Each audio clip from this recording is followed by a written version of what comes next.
Baik, bismillah.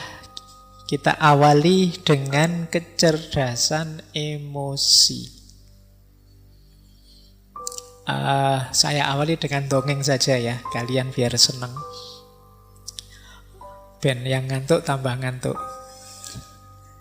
Ada beberapa cerita yang saya suka, yang biasanya dipakai orang untuk mengilustrasikan pentingnya emosi dalam hidup. Bahwa emosi itu bahkan perannya lebih besar daripada sekedar akal intelektual, IQ.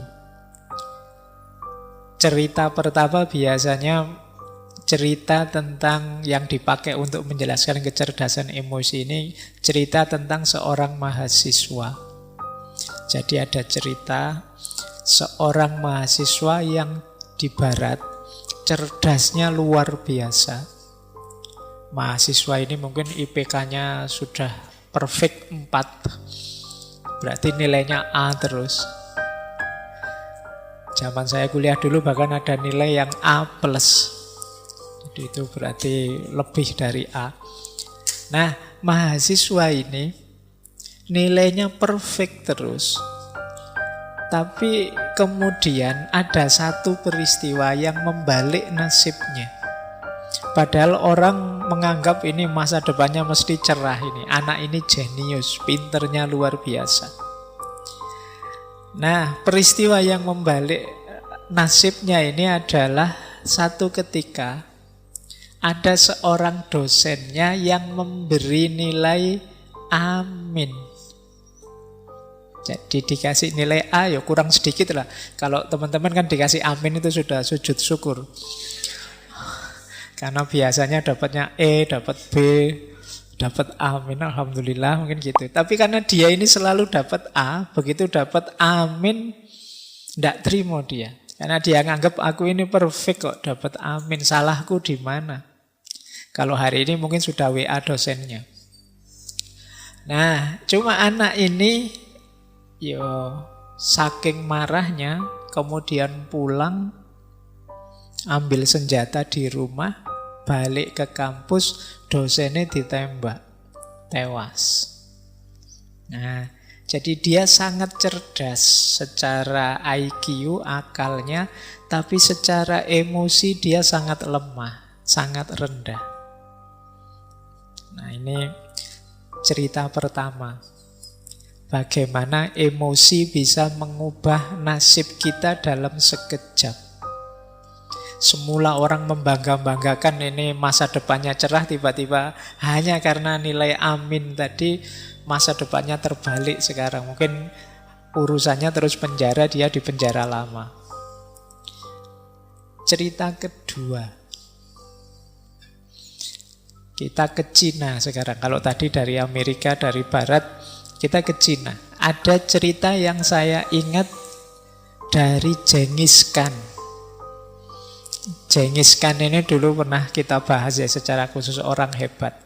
Genghis Khan ini dikenal memelihara burung elang. Kemana-mana selalu diikuti oleh burung elang peliharaannya.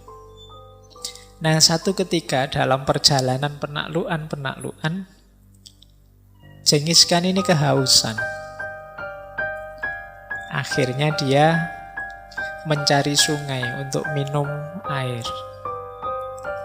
Pas di pinggir sungai, dia melihat, wah ini ada sungai jernih ini. Terus dia mengambil wadahnya, terus ngambil air untuk diminum. Tapi begitu air mau diminum, tiba-tiba elangnya ini menyambar dia, menyambar wadah itu sampai tumpah. Wah, marahnya Genghis Khan luar biasa ini. Gimana sih ya, elang sudah dilatih baik-baik, sekarang kok malah kayak gini, mabuk apa ya? Terus ya cuma sabar karena elang kesayangan kan, ya wis ndak apa-apa lah, mungkin dia lagi ndak sadar elangnya. Terus dia ngambil lagi, sampai 3 kali begitu, elang itu nyamber terus. Jadi sampai air minumnya tumpah terus. Saking jengkel ya, akhirnya wah ini ndak bisa dibiarkan, ini melecehkan seorang Genghis Khan. Jadi akhirnya yang keempat dia ambil air sambil lancang-lancang pegang pedangnya. Begitu benar dia ngambil air, elangnya menyambar, disikat elang itu dengan pedangnya, mental, elangnya tewas, tempat airnya juga mental ke dalam air. Nah, begitu dia puaskan, rasain, mati kamu. Wong elang aja kok berani-beraninya melawan aku. Begitu dia ngambil tempat minum tadi yang jatuh ke dalam air, dia melihat ternyata di dalam air ada bangkai ular. Yang bangkai ular ini beracun. Nah, dia baru sadar ternyata elang tadi ingin menyelamatkannya, bukan ingin mengganggunya. Kalau dia minum air dari tempat tadi bisa keracunan. Jadi ini pelajaran kedua. Bagaimana emosi sering membuat kita salah dalam memutuskan. Ya kayak Genghis Khan tadi. Ada lagi cerita ketiga. Ini dongeng terus sampai jam 10. Biar kalian ngantuk. Cerita ketiga dari Jepang. Kita muter keliling dunia ya. Ada cerita seorang samurai. Samurai ini satu ketika mendengar di satu tempat ada seorang guru yang pinternya luar biasa, wawasannya luas sekali.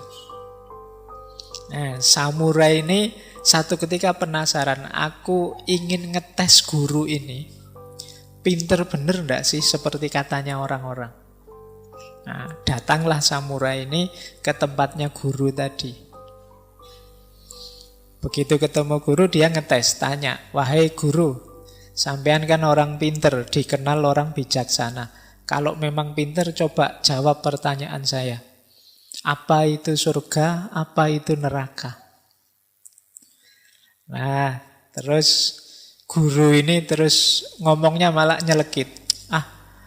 Kalau orang seperti kamu, levelmu ini tidak pantas saya menjelaskan macam-macam. Kamu preman aja ke orang gitu. Terus ngomong gitu. Wah, marah ini samurai. Dia melotot marah-marah. Katanya kamu orang pinter, orang bijaksana. Masa saya tanya gitu aja, jawabanmu nyelekit. Wah, dia marah, panas. Terus kata gurunya, nah ini namanya neraka. Wah kan, takjub dia dengan jawaban guru tadi. Iya ya, berarti marah, terus tidak terkontrol. Ini namanya neraka, luar biasa. Baru sadar ini memang orang pinter, tenang. Wah, terima kasih guru, saya baru percaya kalau sampean orang pinter. Terus kata gurunya lagi, nah kalau ini namanya surga. Jadi ini surga, ini neraka. Jadi surga neraka kita berhubungan dengan emosi yang kita rasakan. Pelajaran ketiga dari cerita. Cerita keempat. Tidak apa-apa ya. Terakhir wes tidak apa-apa. Biar kalian nunggu-nunggu teorinya tidak ketemu-ketemu. Kita ke Arab, ke Madinah. Cerita tentang Sayyidina Abu Bakar, sahabatnya Rasulullah. Jadi satu ketika beliau ini sedang ngobrol-ngobrol bersama Rasulullah di depan masjid. Tiba-tiba datang beberapa orang yang rupanya benci Abu Bakar. Mendekat ke Abu Bakar, terus orang ini maki-maki. Pokoknya ngomong jelek-jelek tentang Abu Bakar. Abu Bakar ya karena beliau orang baik, ya beliau sabar, diam saja. Ndak mengabaikan orang yang ngomong aneh-aneh ini. Tetap beliau fokus pada Rasulullah. Rasulullah tersenyum melihat perilakunya Abu Bakar. Terus ngobrol dilanjutkan. Nah, orang yang maki-maki tadi kan tambah sebel. Wong saya maki-maki kok dicuekin. Tambah dia maki-maki lagi ke Abu Bakar. Nambah lagi maki-maki. Berulang sampai 3 kali. Yo, Abu Bakar juga manusia kan. Bolak-balik dimaki-maki yo panas juga. Akhirnya Abu Bakar mungkin saking jengkelnya jawab akhirnya. Jadi tidak diam saja. Bales maki-maki juga. Nah, begitu Abu Bakar balas maki-maki, Rasulullah yang tadi tersenyum, terus berdiri, terus pergi. Wah, Abu Bakar tidak enak. Wah, masalah ini mesti. Nah, setelah itu Abu Bakar mengejar Rasulullah. Beliau bertanya, wahai Rasulullah, mengapa kok tadi senyum-senyum begitu saya jawab, kok terus panjenengan pergi menjauh dari saya?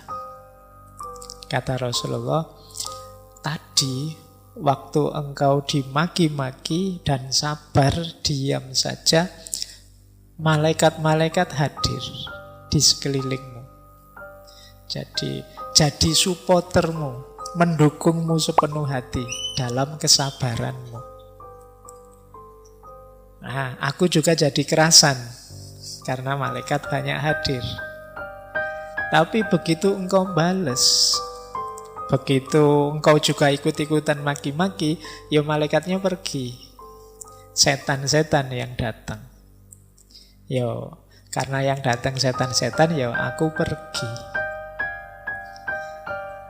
Baik, cerita keempat.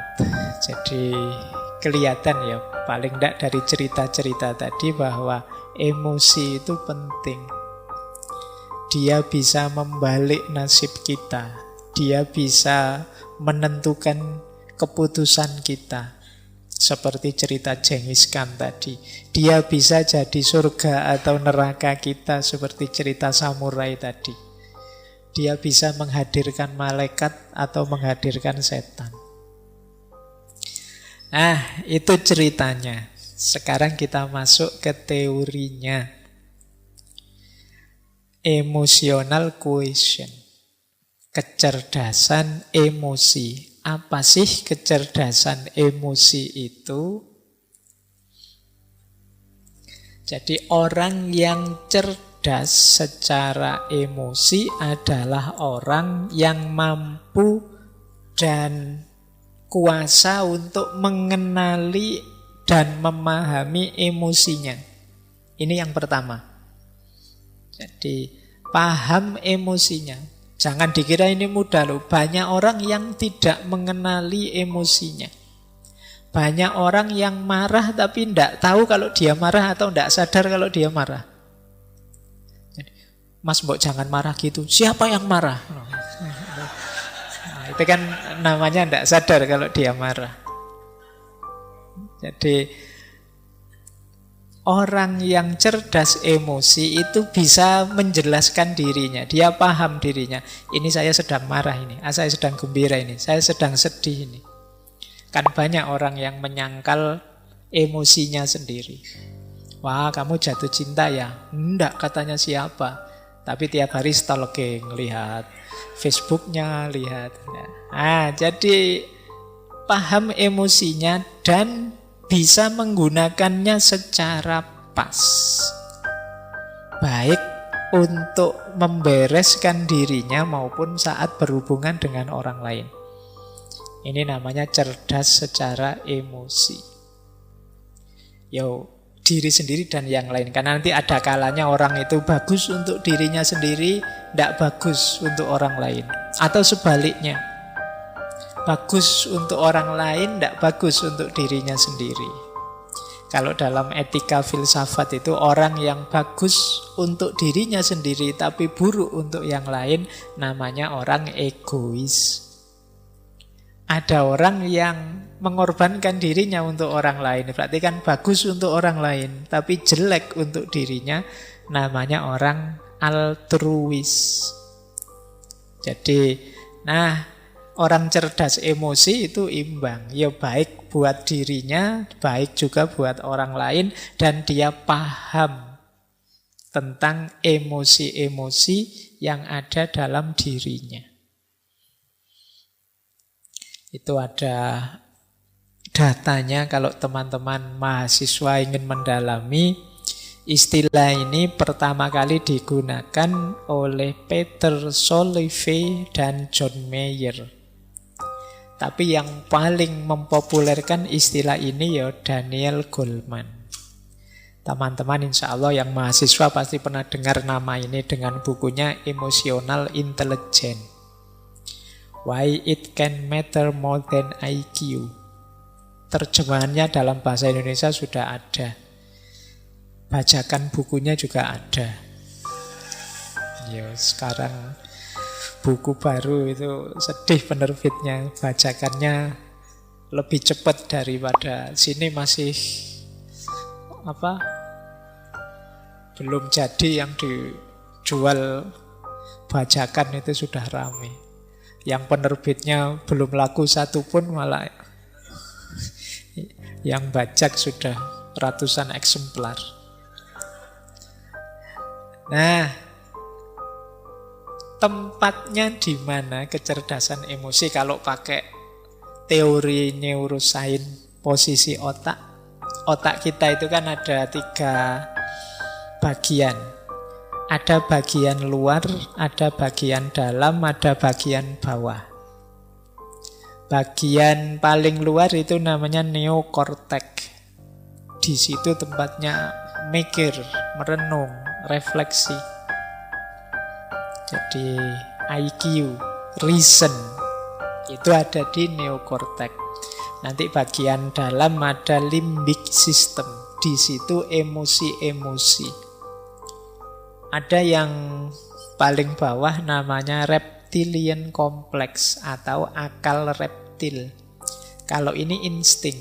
Insting untuk bertahan hidup, insting untuk mencari selamat, insting untuk berketurunan dan lain sebagainya. Itu yang paling bawah, mungkin daerah dekat leher sini.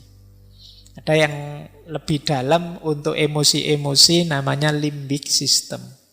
Yang paling luas, paling besar itu neokortek. Nah, kecerdasan emosi itu ya ketika aspek reason ketemu dengan aspek emosi. Jadi kecerdasan emosional itu mudahnya bagaimana kita mengelola emosi kita secara rasional. Jadi dia adalah persilangan antara reason dan emotion. Jadi berarti ya reasonnya juga dipakai dalam rangka mengendalikan emosi. Makanya ada yang bilang kecerdasan emosi itu dari subconscious menuju conscious. Dari bawah sadar menuju sadar. Jadi emosi bawah sadar itu kan emosi yang otomatis keluar dari diri kita.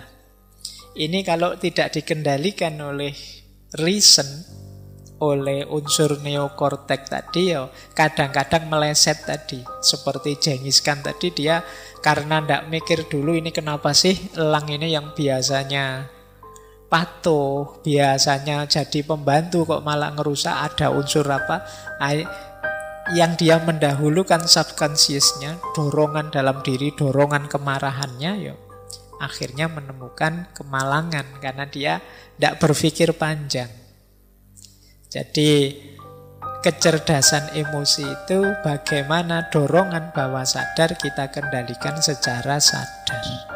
Emosi-emosi yang muncul dalam diri kita kelola secara pas, secara sadar.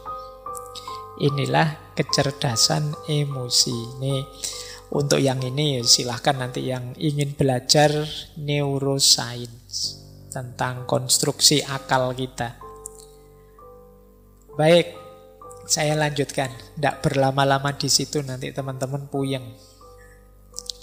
Kita masuk ke sini ya. Bedanya apa sih IQ sama AQ?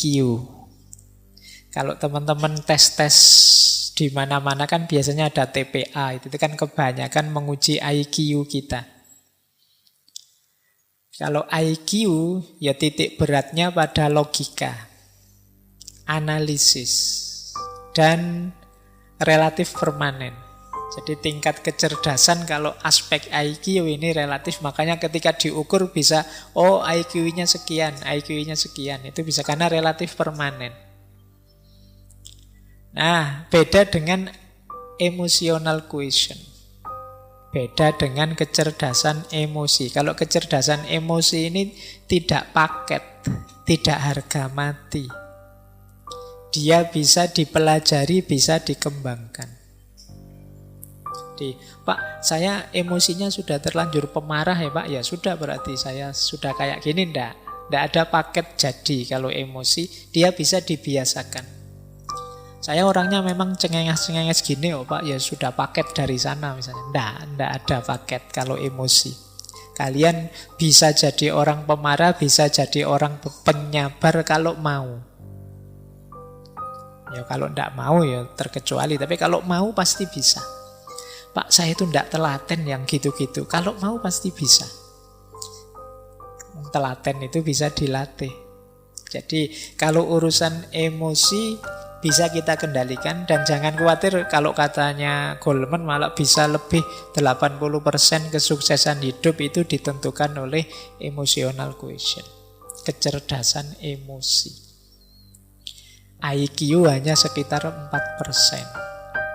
Nah, jadi ini bedanya IQ dan EQ. Emosi dianggap jauh lebih penting, meskipun di situ saya tulis 40%, karena dari banyak buku itu macam-macam. Yang sangat senang yang menyebutnya 80 ke atas, tapi ada yang 40, ada yang 60, ya kita ambil 40 lah ya. Tapi itu kan sudah besar. Jadi 40% dari hidup itu sudah luar biasa, karena nanti masih ada spiritual, masih ada multiple quotient yang itu membuat 40 itu sudah sangat besar. Belum nanti minggu depan kita ketemu spiritual. Jadi emosi penting dibandingkan kadar kepintaran kita. Ya seperti tadi ada anak yang pinternya luar biasa tapi hidupnya terbalik dalam satu seketika ketika salah mengambil keputusan dipengaruhi oleh emosi. Kadang-kadang kan kita waktu terpengaruh emosi melakukan sesuatu dan kita sesali selamanya. Kenapa emosi ini penting?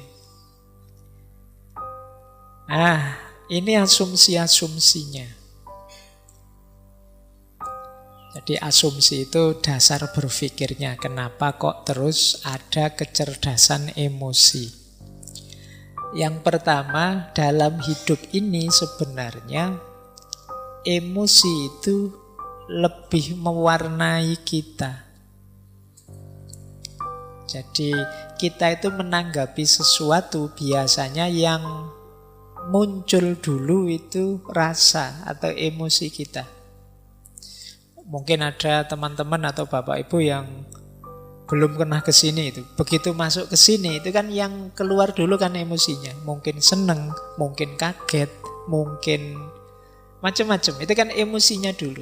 Baru setelah itu pikiran bermain. Oh, yo pantes rame, wong yo ada minumnya misalnya. Nah, itu pikiran belakangan, tapi kesan awalnya itu yang maju emosinya dulu. Jadi orang itu lebih banyak disituasikan oleh emosinya, bukan oleh pikirannya.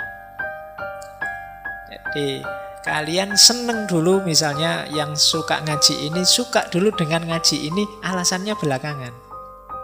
Alasan itu kan dicari-cari nanti, wah enak ngaji ini, santai, wah enak ngaji ini. Itu sebenarnya alasan belakangan. Padune wis seneng duluan. Kalau kalian tidak seneng, dicari-cari juga alasannya untuk tidak seneng. Iki ngaji capopo, tidak ono Qur'ane, tidak ono ini dicari. Nah, itu belakangan juga. Yang lebih dulu apa? Tidak senengnya dulu. Yang setuju filsafat sama anti filsafat itu mesti suka dulu dan atau tidak suka dulu baru cari argumen. Nah, itu manusia.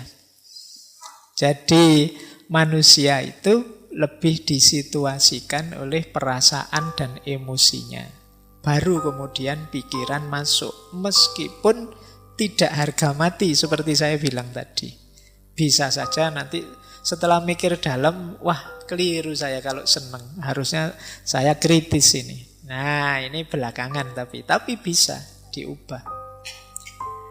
Nah, jadi itu asumsi pertama. Manusia itu disituasikan oleh emosi dan perasaannya. Baru kemudian pikiran merespon yang kedua. Pikiran itu kalau sudah merespon, biasanya terus dia menyimpulkan, kalau sudah begitu muncul tindakan. Saya seneng nih, kemudian iya sih karena itu santai, ndak ada tugas macam-macam, ada minumnya, terus akhirnya saya rajin ke sini. Jadi dari emosi masuk ke pikiran, kemudian muncul perilaku dan tindakan. Jadi kalau di situ saya tulis behavior, perilaku itu kan kalau terus-terusan jadi kebiasaan. Dan itulah nanti yang membentuk performan kita, profil kita.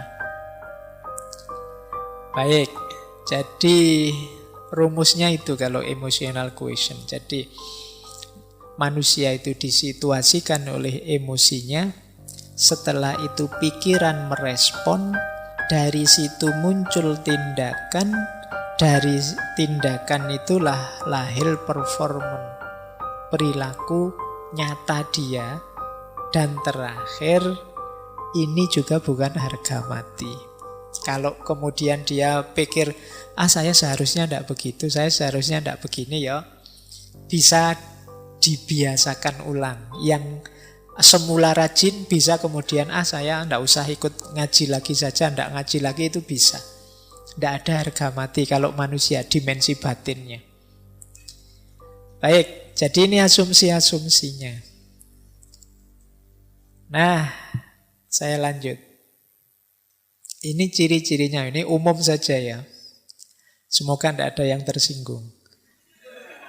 Jadi ada yang emosinya rendah, kecerdasan emosi rendah, dan ada yang kecerdasan emosinya tinggi. Orang yang kecerdasan emosinya rendah, antara lain, ini saya tidak bilang semua, cirinya adalah yang pertama, cenderung mencari kesalahan pada orang lain.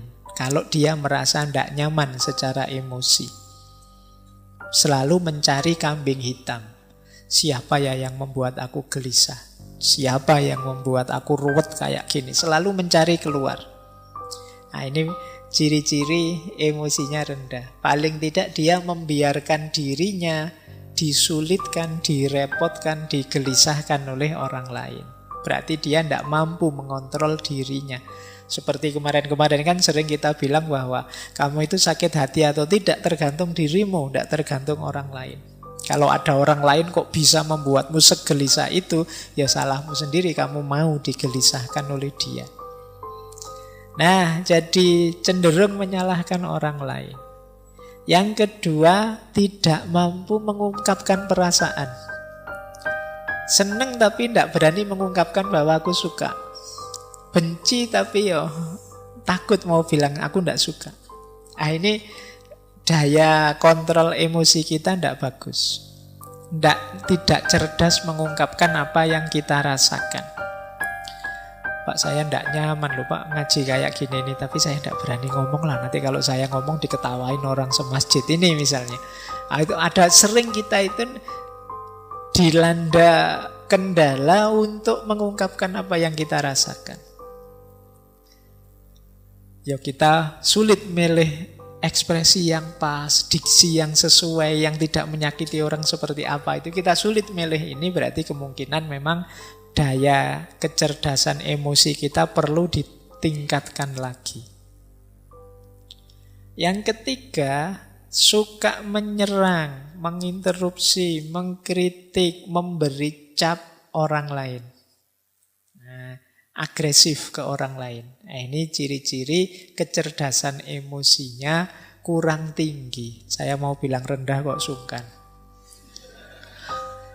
Jadi ya, jangan suka nyerang orang lain. Ini alamat apa? Dia kesulitan untuk berempati atau memahami atau mengerti perspektif yang diambil orang lain.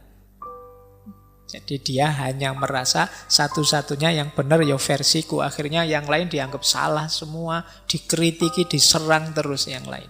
Nah, ini kemampuan kelola emosinya rendah. Yang keempat, suka memberi analisis rasional berlebihan menanggapi ungkapan perasaan orang lain.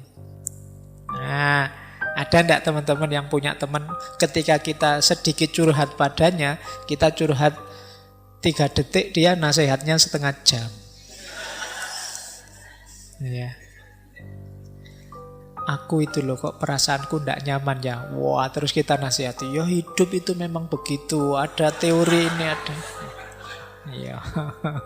Jadi itu sebenarnya ya termasuk ciri-ciri belum matang emosinya. Masih ingin mendominasi, masih ingin menguasai, masih ingin orang lain harus ikut dia. Nah, terlalu banyak ingin ngontrol. Berarti dia ingin memposisikan diri lebih tinggi dari temannya, dari sahabatnya. Nah, termasuk ciri emosi yang rendah adalah sering bohong tentang perasaannya atau emotional dishonesty. Ini sama seperti tadi. Kalau tadi tidak mampu mengungkapkan, kalau ini bohong. Mungkin demi citra, mungkin demi orang lain senang, mungkin demi macam-macam. Tapi intinya dia bohong. Padahal itu merugikan dirinya, bisa juga merugikan orang lain. Karena orang lain jadi sulit memposisikan diri di hadapan kita. Suka enggak kamu kalau saya gayanya begini? Sebenarnya enggak suka, tapi bilang, wah suka sekali saya Pak. Meskipun nanti kalau saya enggak ada, diam-diam, itu loh Pak Faiz ngomong apa sejak tadi misalnya. Nah, ini namanya emotional dishonesty. Jadi ketidakjujuran emosional. Ini kalau orang-orang dekat kita, kalau kita tahu mereka tidak jujur kan menyakitkan. Jadi tidak hanya merugikan diri sendiri, tapi merugikan orang lain juga. Karena kita jadi sulit memposisikan diri di hadapan dia, wong dia tidak jujur. Jadi seneng tapi bilangnya benci, benci tapi bilangnya seneng, itu kan merepotkan. Jadi, ya mbok kalau seneng bilang saja seneng. Meskipun saya seneng sih, tapi ya kamu ndak usah terbebani lah, wong cuma saya saja. Kok kan ndak masalah. Yang penting kamu jujur. Nah, biasanya juga orang yang emotional quotient-nya rendah itu adalah pendengar yang jelek. Ndak betah dia mendengarkan, suka interupsi, suka debat. Tidak mampu menunggu orang sampai tuntas bicara. Di tengah jalan selalu menyela. Nah, ini kemampuan kontrol dirinya rendah. Mungkin kadang kalau debat itu kan sering saling nyamber itu. Mungkin dia khawatir kalau ini teman lawan bicaraku selesai ngomong, jangan-jangan sulit aku bantahnya. Akhirnya dicegati tengah jalan. Nah, ini pendengar yang jelek. Berarti debatnya memang nyari menang kalah, bukan mencari yang benar. Maka yuk latihan. Terus melebih-lebihkan atau mengecil-ngecilkan yang dirasakan. Kan banyak orang itu hal kecil diheboh-hebohkan. Perasaannya sendiri yang biasa saja sebenarnya itu urusan sepele, tapi seolah-olah wah, sekedar misalnya, wah aku kok enggak kebagian minum ya. Wah, jangan-jangan takmirnya sentimen saya. Jangan-jangan dibesar-besarkan. Ini mungkin dia khawatir tersaingi oleh aku mungkin. Dia khawatir mikirnya tidak karu-karuan, melebih-lebihkan. Jadi mendramatisir hal-hal yang sebenarnya biasa-biasa saja. Baik, terus tidak peka terhadap perasaannya orang lain. Jadi orang seperti apa dia tidak peka. Jadi ngertinya ya perasaanku saja. Dia marah-marah kalau orang tidak mengerti dirinya, tapi dia tidak mau mengerti orang lain. Kemudian sering merasa insecure, tidak aman. Sukar menerima kesalahan diri sendiri dan berat kalau mau minta maaf. Jadi kalau ada teman-teman punya ciri begini, berarti ya harus belajar lagi emotional quotient. kecerdasan emosional. Kemudian pesimis, merasa dunia ini tidak adil. Wah, tidak adil dunia ini. Ya, orang kaya kok tambah kaya, aku kok tambah miskin. Kan sering yang mengeluh begitu kan banyak. Tidak adil Allah ini. Kadang-kadang Allah juga dimarahi.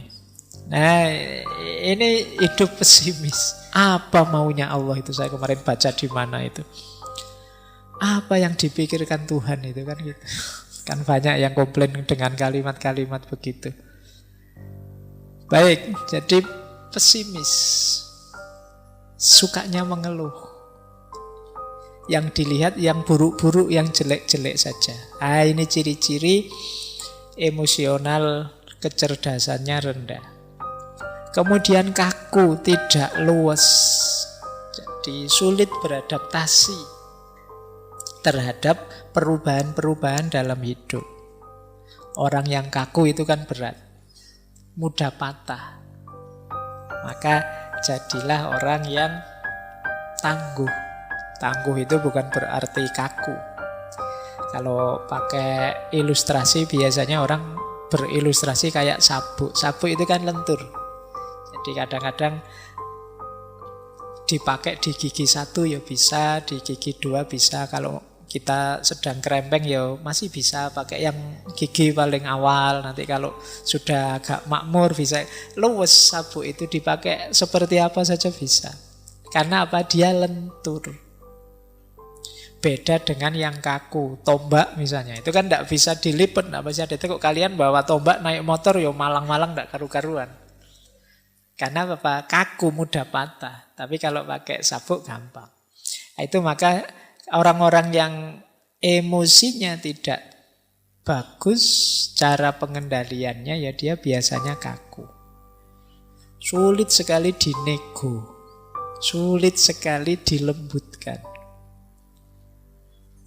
Terus biasanya kemudian jadinya tidak harmonis dengan orang, lebih harmonis dengan yang bukan manusia.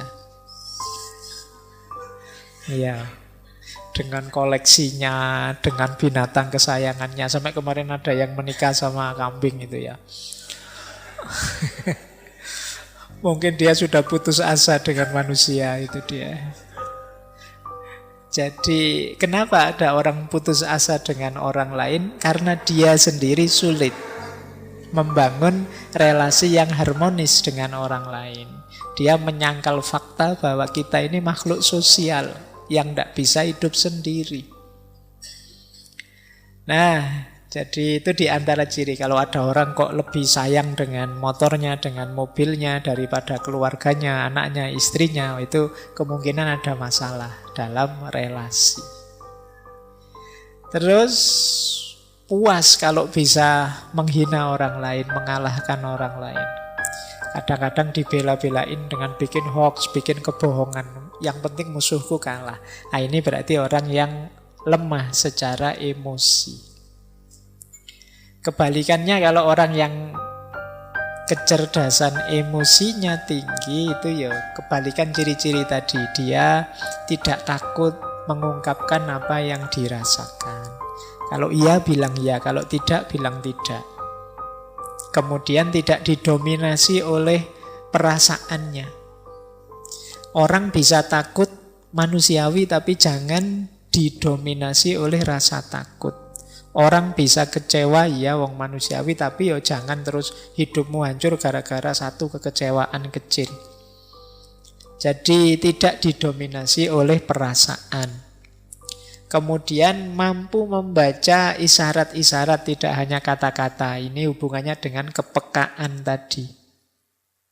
Misalnya sudah jam 10 ngaji tidak selesai-selesai, yang di sana menguap, yang di sini menguap, tapi saya ngomongnya asik saja, tidak peduli. Itu padahal di sana sudah isyarat itu kan, menguap itu ngantuk. Nah, membaca bahasa nonverbal ini salah satu ciri kecerdasan emosi. Itu nanti kayak orang ceramah, tidak selesai jamaahnya sampai mulet-mulet dia ngomong terus. Sampai dikode gini-gini juga tidak paham. Materinya malah ditambah. Al-waktu kas-saif. Waktu memang penting. Ini sudah diminta selesai, tidak paham. Ini komunikasi nonverbal namanya. Ciri orang yang cerdas emosi. Kadang-kadang dikedipin sekali saja paham. Itu cerdas. Kita mengangguk atau menggeleng sebentar dia paham. Itu cerdas secara emosi. Banyak orang yang tidak peka dengan yang begitu-begitu. Nah, kemudian orang yang cerdas emosi itu melakukan segala sesuatu karena dirinya sendiri. Tidak tergantung atau mudah terpengaruh oleh segala yang di luar dirinya. Jadi dia bisa memotivasi dirinya. Hari ini kan banyak orang untuk motivasi saja mahal-mahal ngundang motivator. Biar saya ndak males, Pak. Oh, ndak males saja kok males. Tinggal kamu ndak males kan selesai. Tapi kan kita menghabiskan biaya banyak untuk memotivasi diri kita. Loh, orang yang cerdas emosi itu mampu memotivasi dirinya. Kemudian kebalikannya orang yang rendah emosinya, dia optimis, orang yang cerdas emosi itu. Kemudian nyaman kalau membicarakan perasaannya, tidak malu-malu. Kemudian tidak kalah oleh emosinya seperti tadi. Nah, mampu merenungi dirinya, mampu muhasabah kalau bahasa agama. Oh iya ya, apa pas ya saya emosi saya seperti tadi misalnya. Harusnya aku lebih agresif sedikit sehingga anak-anak ini tidak ngantuk misalnya. Itu merenung. Karena saya bilang tadi emosi kita itu bukan harga mati. Tidak seperti IQ. Jadi tergantung kita ingin dibentuk seperti apa.